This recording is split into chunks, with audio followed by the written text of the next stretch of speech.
All right, well, we should get started. Welcome, everybody. We're so honored to have Katy Wright with us this evening. She is an educator and a YouTube sensation and a Montessori advocate. So maybe let's get started. Katy, would you maybe tell us a bit about your Montessori story? Those of us who've seen your TED Talk probably know a little bit about it, but maybe for those who haven't, tell us how did you discover Montessori and get involved? Sure. Well, like many Montessorians, it was through my children. I had enrolled them in a private Montessori preschool, and I was a teacher at the time and started trying to steal the stuff they were doing in their preschool to implement in my second grade class, and getting to know the teachers and just thought, how do I get this? How do I do this? Because I could see the incredible effect it was having on my own kids. So that's how I came to it. And then I remember driving to my first day of training and I really didn't know anything about it. I didn't research it before I went. I just knew, like, I got to get this. And then within the first week of training, it was so emotional. Just like, this is what I've been trying to do my whole teaching career. That, and then also, like, I wish I would have had this for myself, my own education. So that's how I came to it. How long had you been a public school educator? For a decade. Before you discovered? Yeah, for a decade. I grew up, my mom was a teacher. I grew up in a family of educators. I always knew I would be a teacher. I think my mom was a pretty traditional teacher, but she just had amazing relationships with her kids and families. So I was kind of surprised. It was a little bit difficult, like, as I was learning stuff in my Montessori training and going back to my mom and saying, this is the opposite. This is the opposite of what I used to do. And, her surprise, and just kind of both of us reeling a little bit about, like, oh my gosh, we've been doing it so wrong. So, yeah. And that's why I feel, I'm sorry to interrupt, but I feel really, really strongly about teacher training, because I had to unlearn everything I learned in traditional teacher ed. And it just is such a waste for teachers to have to go through two competing teacher trainings that are really so opposite from each other. So where are you now and what are you doing? I know it's about 2 a.m. in the morning where you are right now. So really middle of the night. Yeah. I came to my classroom so I wouldn't wake up my family and make the dogs bark. But I'm in Helena, Montana. It was a rainy spring day here.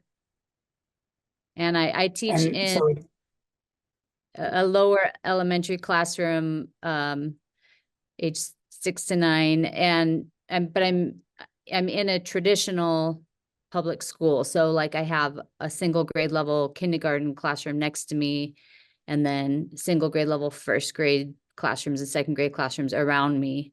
And then there's my lower Montessori pod, one other lower Montessori pod, and then one upper elementary pod in this building, along with other single grade level third, fourth, and fifth grade classrooms. And then there's 3 other elementary buildings like this in my district, and then 11 total. So we're in 3 out of 11 of the elementary districts here. And this program was started like 35 years ago by a parent group. A parent group said, we want Montessori for our kids. They went to the district and the district was like, okay. And the parents paid for it, paid for all the training, paid for all the materials.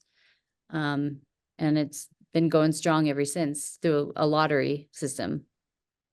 So how is Montessori accepted by the traditional mainstream teachers in your school? It's when I first started, not very well, mostly because of the lottery. Um, it's a really awkward situation to be teaching next to someone, and then a kid goes in there and says, I won the lottery, I won the lottery, I get to get out of this class and go to the one next door. It does not build relationships very well. And there it's I'm kind of dismayed that there aren't more people who are, say like, I want that, how do I get that?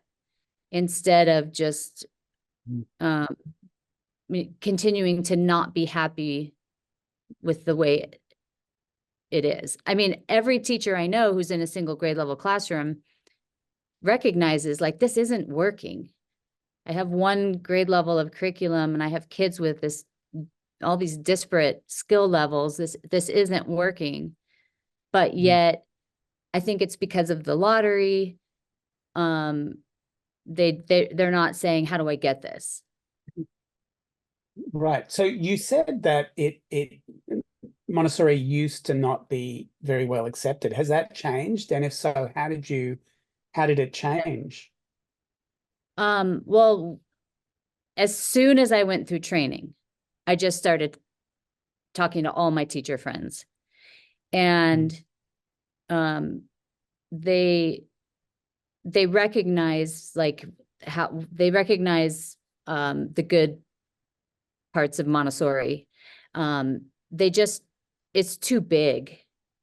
I wrote in a paper not too long ago that trying to talk to teachers about their practice is kind of equivalent of talking to soldiers under fire in the trench about helmet design. It's like teachers are just trying Yeah, to survive. And then you try to talk to right. them about like pedagogy and philosophy and practice, and they're just like, it sounds great, but I just got to make it through this day. Yeah. But I'll tell you what had made the biggest difference was COVID, because COVID made the skill levels of kids even more disparate. And so teachers, it became untenable. They couldn't get through the day. And so Yeah. then they started saying, okay, so I remember you told me how you individualize for kids. How do you do that again? And then they started listening. And yeah, it really was COVID. And I'm the window's still open, but it's starting to close. And Mm. I just feel like if we don't make a big push for more free public access to Montessori, that window is going to close again because people are going to forget. Yeah. Now, you made a TED talk that's called "You Might Be a Montessorian." How long ago did you make that, and what led you to want to do that TED talk? Um, well, my husband stopped wanting to go to like social events with me because I couldn't be a normal person. Somehow, within the first minute of meeting anybody, I would start talking about Montessori, and and he would just kind of go whoop and wander away because he didn't want to hear it anymore. Mm. But the true mark of a Montessori husband is now I overhear him having conversations about Montessori with people. Um, but no, it really felt like I gotta I gotta get this out there in a way that I can just tell people, go watch this, because I feel like I can't be a normal person in public because I can't talk about anything else. And that was the TED Talk for me. It was like, okay, I did that. Now I don't have to say that as much anymore. Um, and I just heard there was a friend of mine that I knew through the theater community here who was putting on a TEDx talk at Carroll College.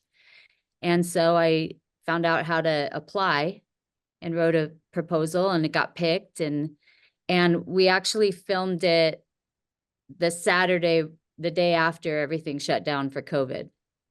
Mm. So I was glad that we got to do it, but it was kind of nice because we couldn't have an audience. So it was Yeah. just my mom and one of my Oh, kids and my husband in the audience. And we were able to stop a little bit because, oh my gosh, I get the worst dry mouth if I talk in public. So, yeah. so like Oh, this that must have last, been nice. the one I filmed last month, um, there was an audience. I didn't have water or anything, and I'm really scared to see the end of it because it literally felt like my tongue didn't move. But my husband said it'll be okay, but I don't know. What's the new one about? The new one is called Lowering the Case for Reading, a Sound Approach. Mhm. And it's about how we teach phonics in Montessori with sandpaper letters. So kids learn the lowercase letter sound concurrent with the lowercase letter formation, and how um, that is a better way to teach phonics than teaching capital letter names first and then expecting kids to decode from capital letter names to lowercase letter sounds. A lot of kids make the leap just fine, but when kids struggle, that's why they struggle. And so why don't we just teach the easiest way? And again, it was kind of like I had to do this so I could be a normal person, because I was driving all of my teacher friends crazy with talking about this. And they're like, what do you want us to do? All of our curriculum materials teach capital letter names first. What are we supposed to do? So Were you, did you talk about the science of reading? Were you trying to bridge that gap somewhat between I Montessori and... I I talked about it at the beginning. So I opened it with I was trying to find, like, in the first TED Talk, I don't know if you've ever heard of the comedian Jeff Foxworthy. He's No. a US comedian, and he does this whole redneck thing, like, uh, if your couch is in your front yard, then you might be a redneck. And so I thought it might be kind Oh. of fun to do that with the Montessori. So if you think this, you might be a Montessorian if you think this. So I was like, I don't know how I'm going to start this reading thing. But what I did was I just had the screen just had all of the reading headlines scrolling through, and like science of reading and just all the stuff that's been in the news over the last couple of years. Did you listen to the podcast called Sold a Story? Mhm. There was a podcast in the I US called haven't. Solus. So I listed that Yeah. on there. But that was the only time I Okay. talked about it, because even when you look at the science of reading stuff, the very first phonics skill is capital letter naming. It's only Yes. Montessori that teaches lowercase letter sounds concurrent with lowercase letter formation. And I don't think the Montessori community knows how amazing that is.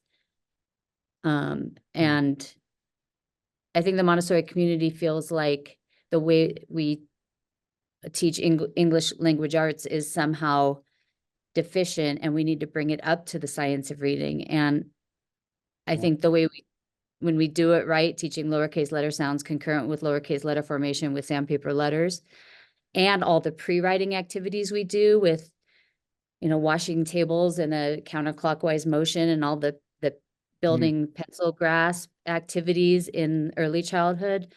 Like, when you put all that together, it's better than the science of reading, and it incorporates all the science of reading.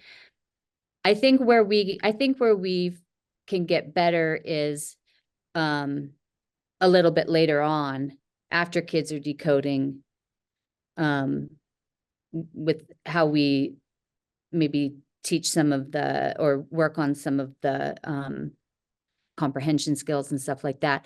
But then again, I don't think the Montessori community knows how amazing what we do is with the content rich stuff, with all of the great lessons. And, kids are at a very young age reading to learn, and have very content rich integrated curriculum stuff.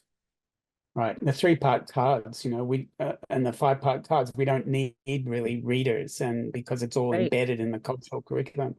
Yep. Yeah. I think I was, as you were talking, I was just remembering how insular the Montessori community tends to be. You know, we tend to stick to ourselves, and you're one of the few people who really, you know, have publicly kind of tried to bridge the divide and make yourself known, talk to mainstream teachers. How was your TED Talk welcomed, or how was it taken by your mainstream colleagues at the school? Um, I think people thought it was interesting, but like I said, they didn't really pay attention to it or listen to it until after COVID, and then people listened to it. But it made a difference at our state level. Some of our state education leaders from that TED Talk started to look at Montessori and as more of an option, a viable option that they hadn't considered before. Mm. So can you talk a bit more about that, the successes that you've had in Montana at the legislature level with Yeah. getting Montessori training accepted? That's pretty exciting. So when I got out of training, I don't even know if I was done with training left or yet, but I started thinking, you know, why don't we train all teachers this way? We need to get licensure equivalency in the state. That will help teacher education programs move more toward Montessori if we can achieve licensure, because it was kind of like, do we do grassroots up or do we do top down? And I kind of came to the conclusion, like, we need to go top down in with the licensure stuff. And so I cold called MACD, and eventually got to Rebecca Pelton, and we looked at the structure, the way we structure the education rules in Montana, and we were trying to figure out, would it be best to like go through the legislature and have someone sponsor a bill for licensure equivalency or something like that? I really didn't want it to be political. I wanted it to come from the education establishment itself. And so as I was reading through the laws in Montana, there's a section in the administrative rules of Montana where it lists the accreditors, and it's in the teacher licensure section. And you know, and I was like, we just need to add MACD. We just need to add MACD to the list of accrediting bodies. And then we would have licensure equivalency. And so we started working on that and took it to our Board of Public Ed. And then the union got wind of it. And the union fought it, which everyone told me they would, but I didn't believe them, but they did. But luckily, On what grounds? They said it was going to ruin public education in Montana and lessen our standards. And they just they didn't know anything about Montessori. But some smart person years before had negotiated into our union contract a stipend for a Montessori credential at the same level as a master's. So if in my district, if you have a Montessori credential, you got a stipend. And so it was easy. It was kind of a mic drop moment with the union to be like, you're giving us a stipend at the same level of a master's, but telling us that that this is going to lessen our standards.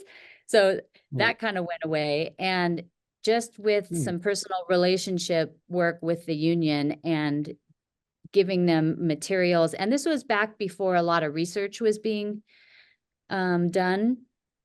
And that was hard because they wanted research. Now it's easy. There's so much research out there.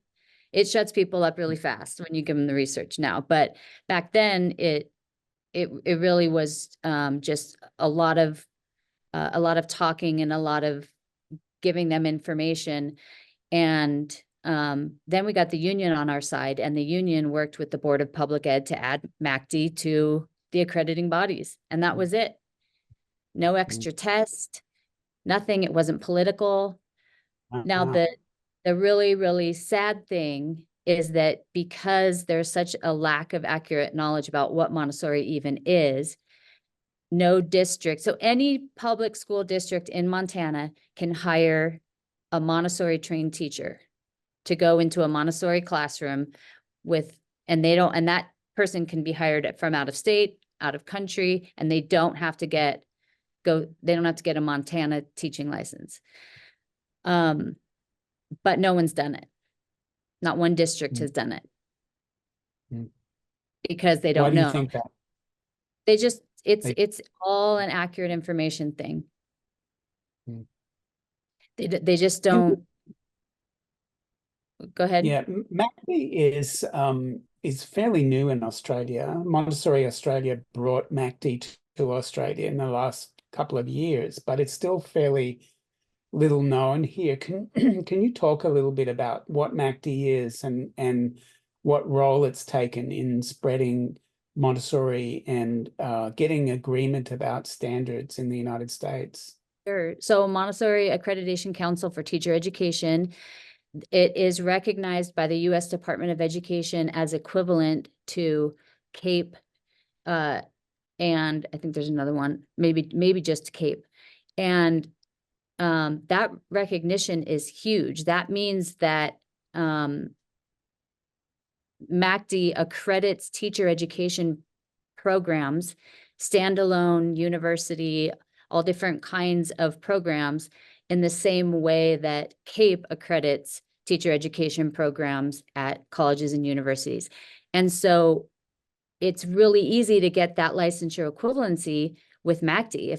If we didn't have MACD, we wouldn't be able to we wouldn't have that licensure equivalency. So I'm a little confused as to why other states haven't gone that route. And I'm a little confused as to why other Montessori organizations would go against that, because in my understanding, MACD is not like a delivery system for Montessori training. It's an accreditation body, whereas AMS is a delivery system in a lot of ways. Or, I mean, yeah, it's a complicated issue, but I think it would be it's a huge mistake to not recognize the power of MACD in gaining more free public access to Montessori education for students and teachers. Why do you think it is that Montessori is not better known? I mean, it's more of a household name in the United States than it is in Australia. But even in the United States, it's still, like you say, this lack of understanding about what Montessori is still gets in the way. And it's been, what, 115 or so years now that we've had Montessori. Surely that should be long enough for this to be a viable movement, but really we're still, if you look at the number of Montessori schools worldwide, it's about roughly, my back of the napkin calculation is it's about 0.5% of schools worldwide are Montessori. Sure, it's more in some countries than in others. The Netherlands, of course, has a high percentage of Montessori schools, but the US even, I don't believe it's in the double digits yet. It's, when I was there, it was about 3% of schools. In Australia, it's 0.5% of schools are Montessori. Why is that when Montessori, as you say, offers solutions to, the dire needs in mainstream education everywhere?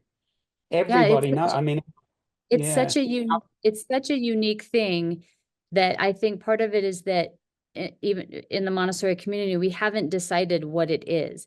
Is it a pedagogy? Is it a curriculum? Is it a system? It really is the only, it's the only pedagogy that includes teacher training and curriculum. It's like the whole thing in one. And so I have gotten a lot I've made a lot of progress in advocacy for Montessori by saying this isn't a curriculum, it's a methodology. Our standards, we all have the same standards in our state, but we use different curriculum materials to get there. Montessori is a methodology about, and we have specialized curriculum materials that we use in the methodology to get there. And that's helped us move forward a lot because people aren't threatened by a methodology. Well, now my state is moving toward really high quality, content rich curriculum. And I'm like, well, Montessori actually is a curriculum too. I know I said it was a methodology, but it actually is a curriculum too. So I think that's part of, like, we can't even decide in the Montessori community, like, what is it? And we don't even have a good word to describe it. I think system is the closest thing to describe it, but that sounds a lot like a district system. And I don't think we want to, make ourselves equivalent to a traditional school district system, but system is the closest word. So I think we need to find a word that describes all of what it is. And I think we would have more luck with getting people to understand what it is. Why do you think that is, that we haven't agreed yet after 100 Oh my something gosh, years? there's so much What it is? infighting in the Montessori community. It is, it's so tiring. It's really tiring. And we just keep shooting ourselves in the foot and just defeating ourselves with the infighting. I think it's a problem that I think it is a problem to be so associated with a person still. I think that Montessori herself didn't want to call it Montessori. And I think that we need to carry on Maria Montessori's work with the pedagogy or the system or the curriculum, whatever we call it. And we need to move on from her as a person and her personality, because I think that really holds us back as a community. And it sounds so awful. I mean, she's my hero. You know what I mean? She's all of our hero for creating this, but it's hard not to think that she wouldn't want us to, maybe even call it something different, maybe even call it what she originally wanted to call it. Or I do think that it causes a lot of the infighting. I've heard it said, I think it was the research of Jackie Cosentino and her husband Keith Weitzcarver, who described the politics as sort of between the conservative wing of Montessori and the progressive wing. So the way they describe it is that the conservative wing sees the experiment as being over, and that's represented by AMI particularly. And that was how Dr. Montessori was in the later era part of her life, where she felt like she had all the answers, she'd figured it all out, and you needed to train with her in particular in order to be called a Montessorian. Whereas the younger Montessori was of the opinion that the experiment was ongoing, and we all needed to be bring scientific pedagogy to our classrooms and figure it out in our own contexts. I can understand that. Yeah, that progressive wing is represented more by the American Montessori Society and some other groups that see the experiment is still going on, and it needs to be adjusted to the culture and the place that it's being practiced, whereas that's very different. So we have these two bodies, the conservative wing and the progressive wing, which are sort of still kind of vying. And I think the main disagreement among Montessorians is between those two wings. Would you say that's true? Yes. Yeah, 100%. I think so. And I can understand, why Montessori felt that way at the end of her life and wanted to kind of um keep hold of it, because just a microcosm, I can see that. I can see it happening. I can see when it's implemented poorly, it it's bad. And, like, for example, my school district tried to do Montessori preschool with only 4-year-olds. You can't do that. It doesn't work. And people got a bad taste in their mouth from with just from the name Montessori, because they associate that with it. So I understand the mentality behind that, but trying not to have it be a living thing that evolves and changes and grows is not the answer. It's not the answer. We have to come together and continue the work and adapt for kids the way that we're supposed to through by our pedagogy. So yeah, but yes, that the infighting between AMS and AMI is really is defeating and is hurting our efforts to increase free public access to Montessori. What do you think is the answer in for the Montessori movement or the way forward, at least in overcoming these differences and being able to work together more productively? I mean, I think the answer is always communication and relationship. And but then when you try that and it doesn't work, it's hard. I think that I think organizations like MACD are the answer, kind of, because MACD is understood by the traditional education world, and we can find alignment under that. And then in the US, we have organizations like National Center for Montessori in the Public Sector and MPPI, Montessori Public Policy Initiative or Institute. I can never remember which one it is, but we can all work together in organizations and help serve the purpose of increasing free public access to Montessori. But we need to have these structures that we all understand and all live under and abide by.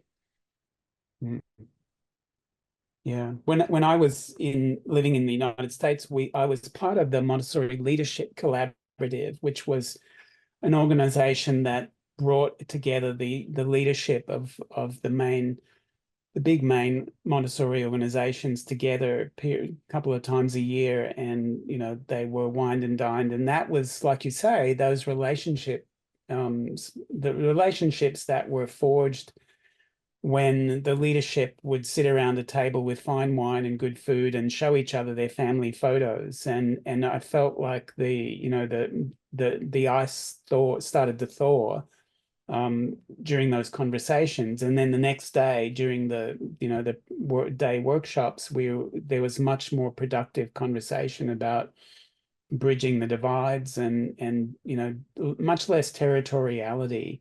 And unfortunately, the MLC has disbanded, and so there tends to be, I think, now more territoriality. But NACD has periodic symposia that bring together the leadership of all those organizations. I think they're probably not as frequent as they need to be, but those conversations are productive. They feel very, I've been part of a couple of them, and they feel very tentative. It's like everybody's walking on eggshells. Nobody wants to say anything that will offend anybody else. But I think we, as a movement, we really need to get back to having those conversations where we feel comfortable saying things that, may be hard for the other side to hear, because I agree that with you that that's the way forward, is those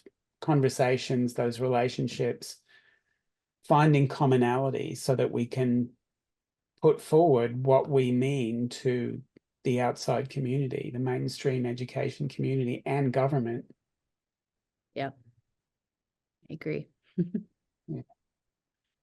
I've often wondered why there hasn't been really a big budget Hollywood movie about Dr. Montessori's life. I feel like that would really bring her message to the wider community. You know, when the King's Speech came out from the Weinstein Group way back, you know, I thought, why? I can't remember the name of the speechwriter, but King Edward's speechwriter. Why would you make a movie about that and not Dr. Montessori? It's so much more, her life was so much more interesting. But there's never been a movie about her life. And yet you couldn't invent a life story that was better scripted for a Hollywood movie than Maria's life. I I don't don't think the understand. timing is I don't think the timing is right for her life story yet. I think we need a movie first that's more like I'm trying to think of there have been some really powerful education documentaries about either things that work or things that don't work in education. I think we need a movie that shows the effect that Montessori education has on kids and teachers and families. And then once once more Montessori has been implemented, then we can do a movie about her life. Because I think if we do a movie about her life and concentrate even more on her, we're kind of perpetuating this Cult.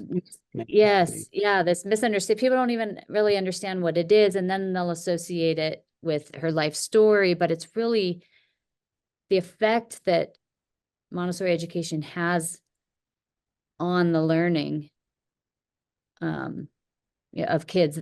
That I'd like to see that movie first. Yeah.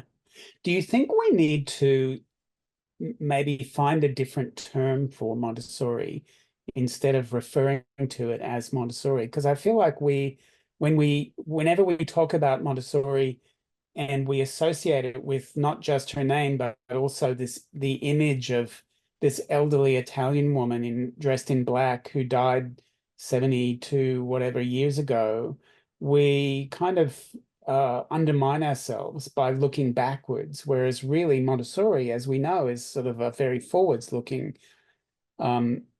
I think so. methodology for I education. think So so. maybe we need to find a different term than Montessori and start using that instead of Yeah, Montessori. I've thought that for a long time. I don't know what the term would be. I mean, I know she wanted to call it scientific pedagogy, but whatever it's called, I think for two reasons. One, so people understand more about what it is, if we find the right term for it. And then two, because Montessori is not a trademark name, and anybody can start a school and call it Montessori. And that's hard. And I know in the US, a lot of states are doing validation projects where they're validating Montessori schools. So people know, like, okay, this is a real Montessori school that has all the essential elements or whatever. But, so I think that's a big reason to call it something else that can describe what it is and, be patented or controlled or something so that, people can't just start a school and call it Montessori. Yes, maybe that would be a good topic for a MACD symposia for all of the organizations to get together and come up with a new name. I'm sure there would be pushback against that. Yep, I'm sure. Do you think that there's a book that all Montessorians should read that would really help get us focused in? Have you ever Have you ever read the book, Children Who Are Not Yet Peaceful? Yes. Have you read this book? Yeah. I I think every teacher, Montessori and non-Montessori teacher, should read this book because this book changed the way that I build community in my classroom. And it it it's I think it's kind of like the true test of individualization is can you build community and let everyone be an individual within it? And I used to be scared. I used to be scared and didn't want to, I didn't want to call anybody out on anything, or you don't want kids to kind of go at each other for things that they're working on and stuff like that. But it has been so powerful these are young kids, 6, 7, 8, 9-year-olds, bring it to the group. So-and-so is struggling with going in people's backpacks and taking things. Is there anybody who thinks they can help?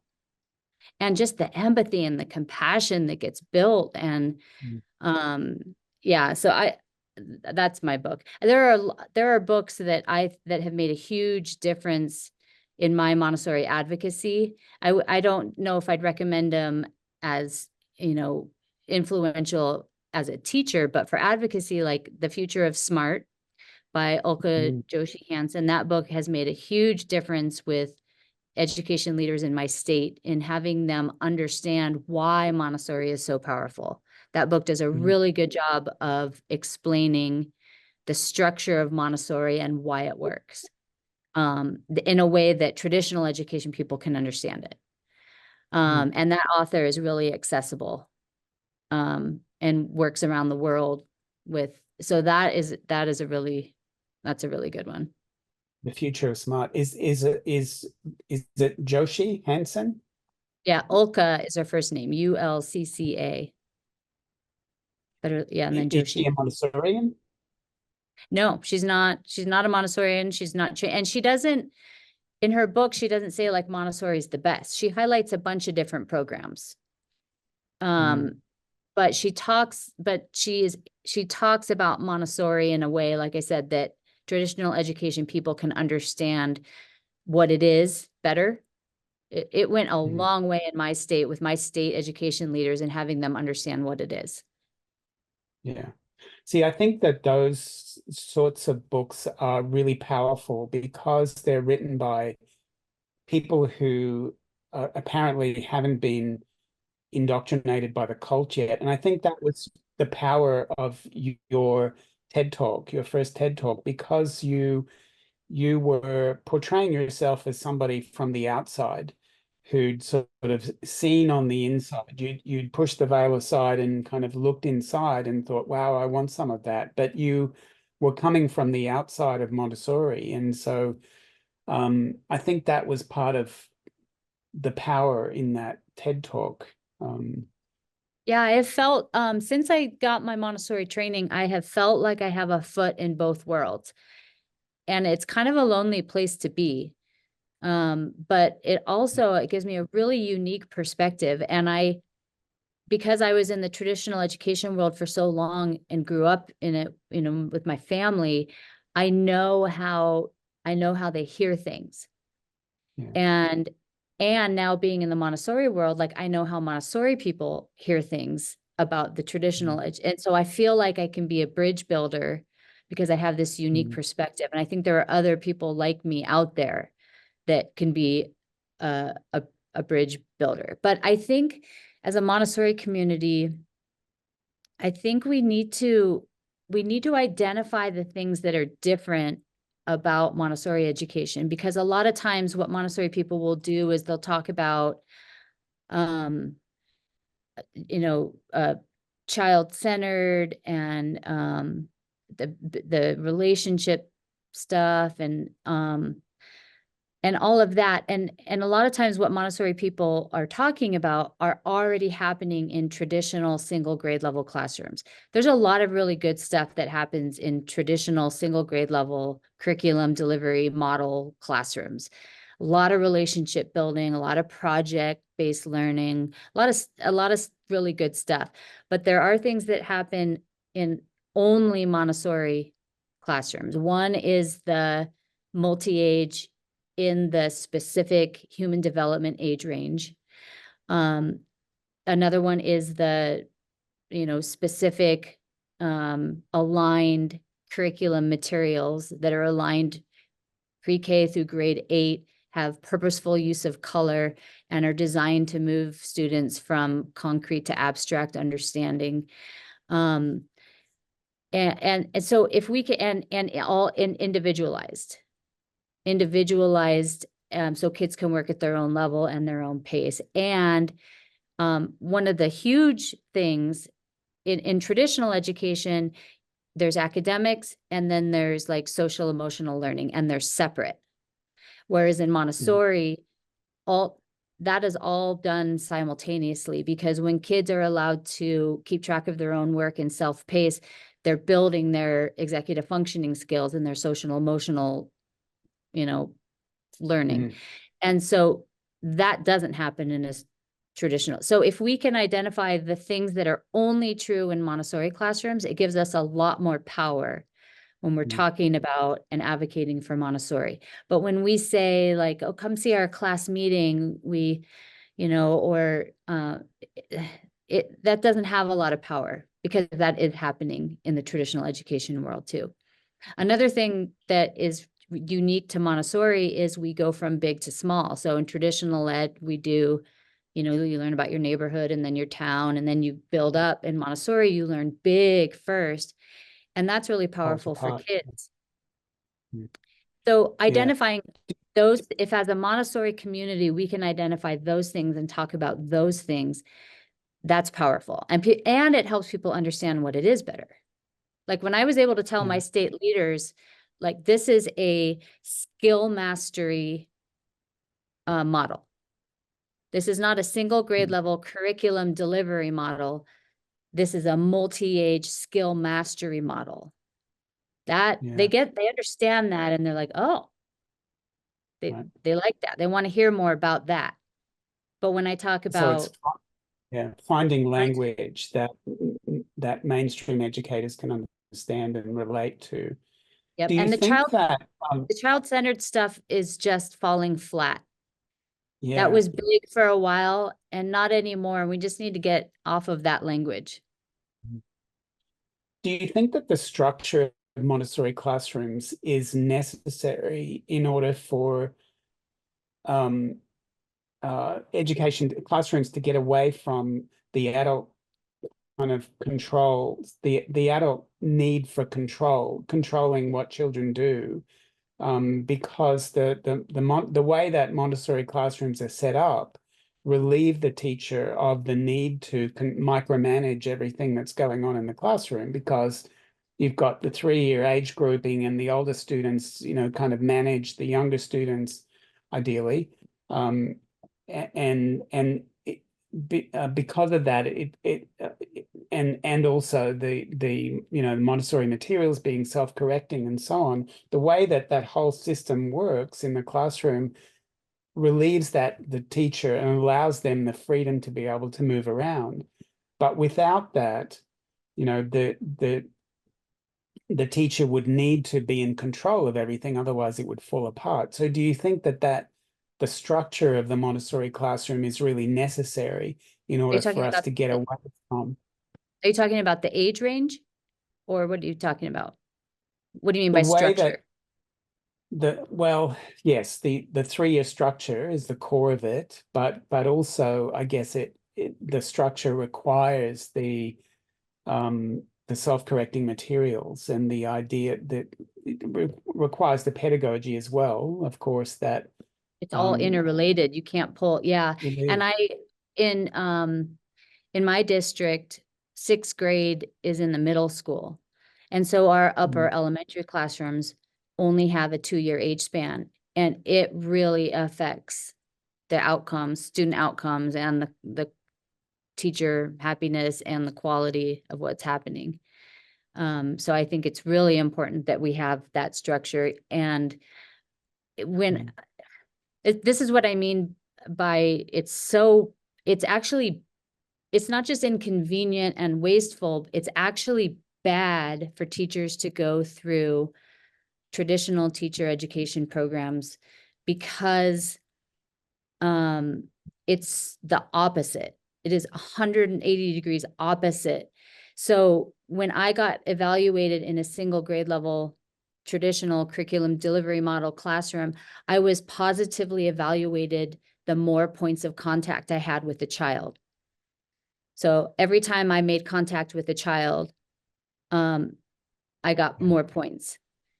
And then when I did my Montessori, I got negatively, I got Yeah. negative points, because what it means is I have not set up the environment in a way that the child can be independent. Mm. And I am not fostering an environment for this child to learn how to concentrate, because I'm constantly interrupting the child. Yeah. So that's what I mean. Like it's crucial that we have to get that. The most effect we can have is teacher licensure and then investing in teacher training. Mm. If that's where we're going to have the most effect. And that's why I hesitate about the curriculum stuff, because it's not just a curriculum. It's the, like you say, it's the structure. Maybe structure is a better word than system, but we got to find a word to call it that encompasses all of it. Because I can use the district adopted, some of the district adopted materials in the Montessori structure, and it still works. But I can't be an untrained person and use the Montessori materials, or be in a single grade level classroom and use the Montessori materials and have it work. Mm. Except for math. Math is different. The math materials are really special with the purposeful color and all of that. Do you get visitors from teacher educators coming in from mainstream classrooms to see what you're doing in your classroom very often, or do they just keep away?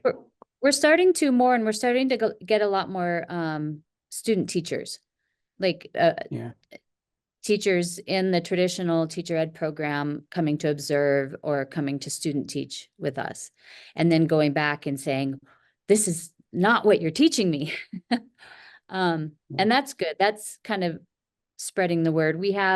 This week, we have some observers coming from another school district. I had a student teacher in my classroom, and then she went and got a job in a different school district and talked about it so much that now leaders from that school district are going to come and see. But it's also been hard because we don't have, first of all, the Montessori teachers are spread on amongst 3 schools. We have 0 professional development except for what we do on our own. We don't have an administrator trained in Montessori, so we get no evaluations. We don't have the full age range in our upper L. So part of me doesn't want people to come see our program, because I don't want them to see Montessori done wrong. There's a lot of good happening, but so it's kind of a tough situation. Seems to me that there's a really fundamental difference in ideas about the purpose of education. So, there's an assumption about the purpose of education in mainstream classrooms that's just not really spoken about. It's just assumed that, well, the purpose is to transfer knowledge, transfer information, right, to the empty vessel, which is the child. But Montessori classrooms have a very different purpose of education, which is an aid to life. Well, I would push back on that a little bit. I don't know what it's like in Australia, and I don't even know really what it's like in other states, but I will say in my district in Montana, except for maybe like 1 or 2, every teacher that I know is not just trying to feed information to kids. They are trying to they're trying to foster an environment where the child loves learning and teach the whole child. They are really, really trying to do, and they want to do what we do in Montessori. But the difference is they don't have the tools and the training to do it. Right. Good point. So, Katy, what's next for you? What are you involved in now? I know you started a PhD. Do you want to talk about that and maybe where that might lead you? Sure. So the first ever EDD program in Montessori education is at University of Wisconsin River Falls. And I'm just starting the third cohort, and it's mostly online, but we go for 3 summers. And I'm not sure where that's going to lead. I want to work on teacher training in my state. I would love to transform our teacher prep programs in the state to all Montessori. My goal is to make public ed all Montessori. Or I don't know if I'll work like on policy stuff at the state level. I would love to do that too. I don't know, but I also love being a learner. So that's really my goal in doing the EDD program is I just want to keep learning. Well, I think we need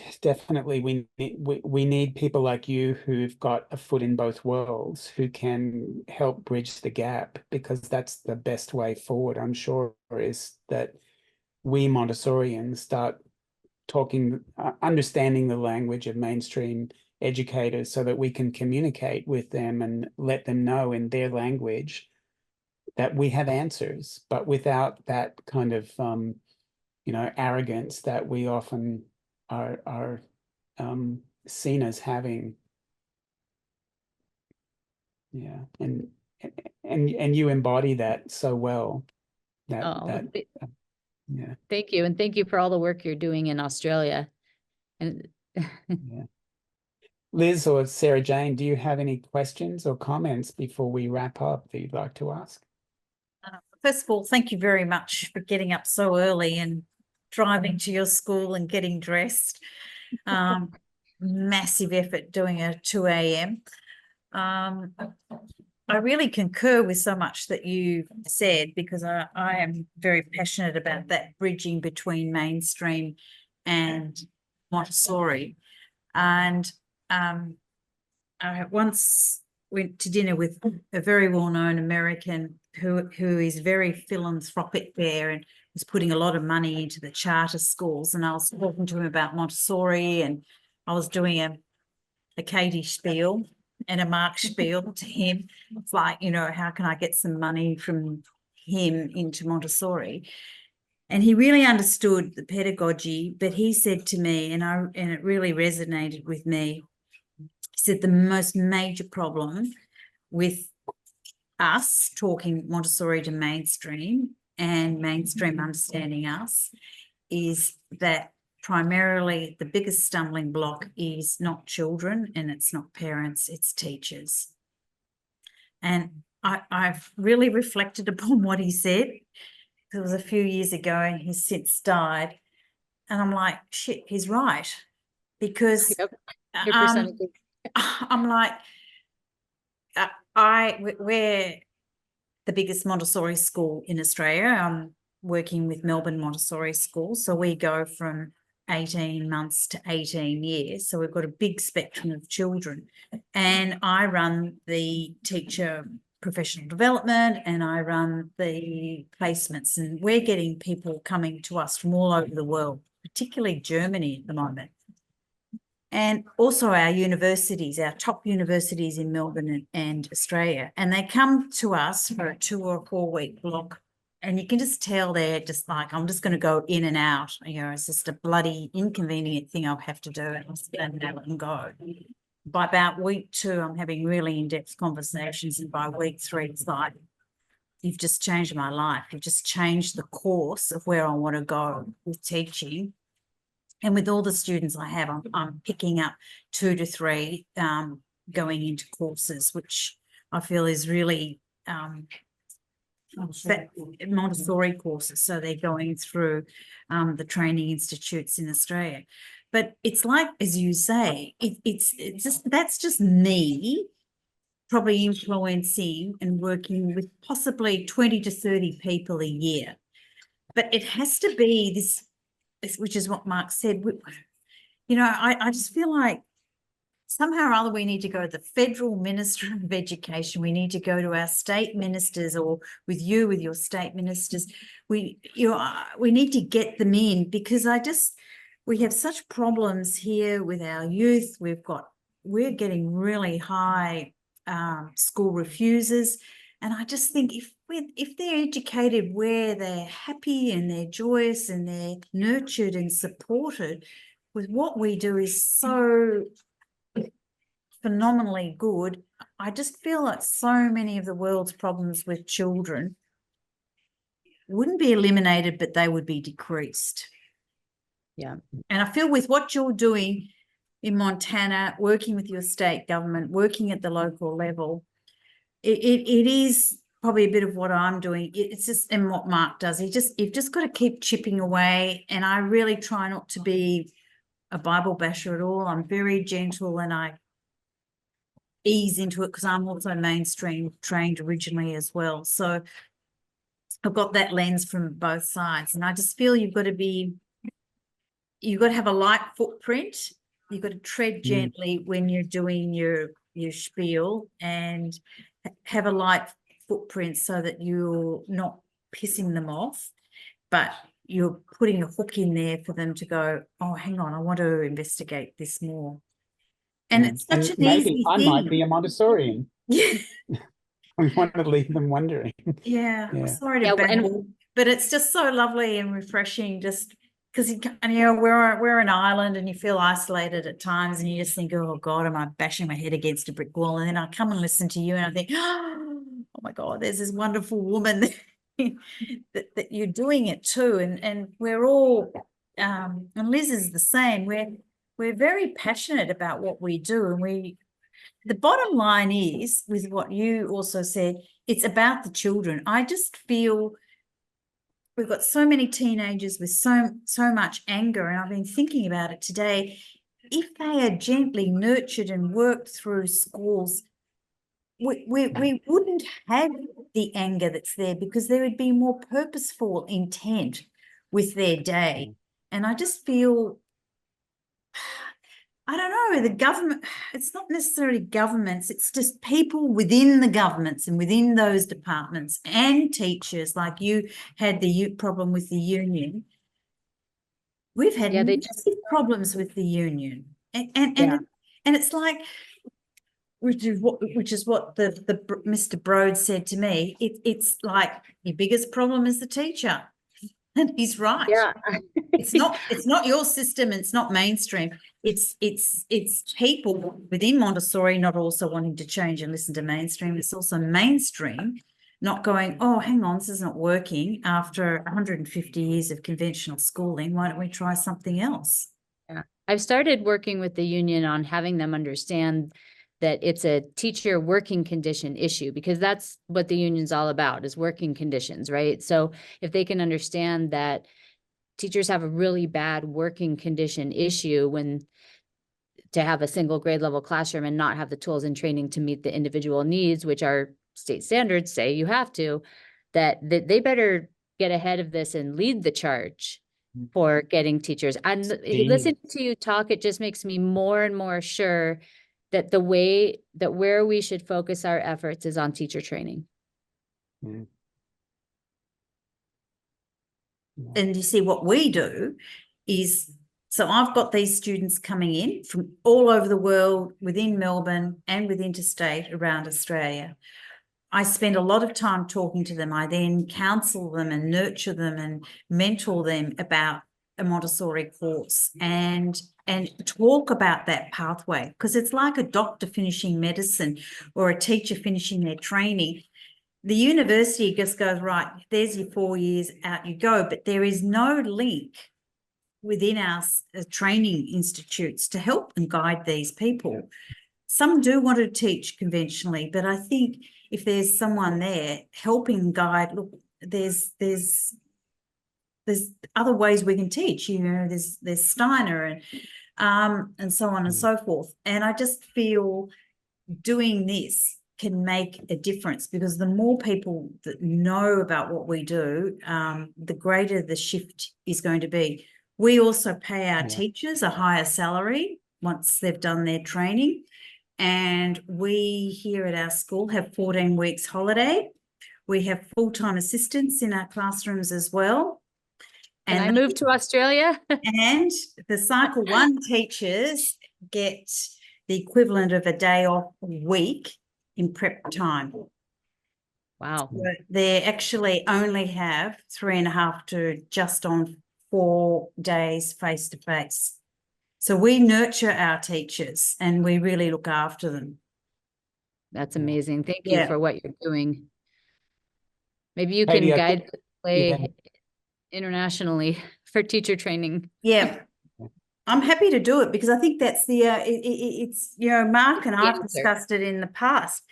It's not our system. It's, we've got to get people into the system, and that it's going to be numbers that generate a change. It's not us solo people that are going to have there's not enough of us there to make a quantifiable difference. Yeah, I think the key is, as Katy has been talking about, learning how to bridge the gap and talk in a way that non-Montessorians can understand. And I think you've set a really wonderful example for us, Katy, that shows the way. So thank you for all your work. And I know it must be around 3 a.m. and where you are right now, and you've got to get up and work tomorrow. So we better let you go. But we really appreciate, I've had such a great time talking with you, and I hope we can continue the conversation at another time, but we better let you get to bed and get some rest. Absolutely. You have my email, so I would love to stay in touch and strategize. Thank you so much. What an honor to be able to talk to you. Amazing leaders. Thank you. Likewise. Thank you for your time, Katy. Good night. Good night. Good night, everybody. Good night.